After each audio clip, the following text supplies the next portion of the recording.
Hey guys, so welcome. This is how to add multiple photos on WhatsApp status iPhone. So, first is open up the WhatsApp application into your device. Now, from here, guys, you could just simply go ahead and select the camera icon on the top right corner of the screen.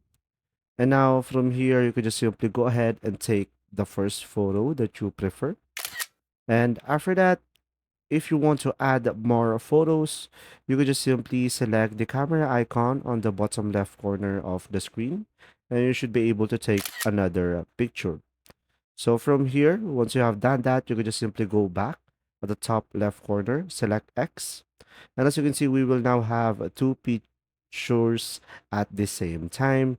And from here, you should be able to add the captions, edit it out, filter it out, or even crop it. And once you are done with everything, you could just simply select the check icon on the bottom right. And from here, you could just simply select my status, and you should be able to select send. And after that, as you can see, we can now add multiple photos on the WhatsApp status. And there you go. I hope this video helped you understand more. Thanks for watching.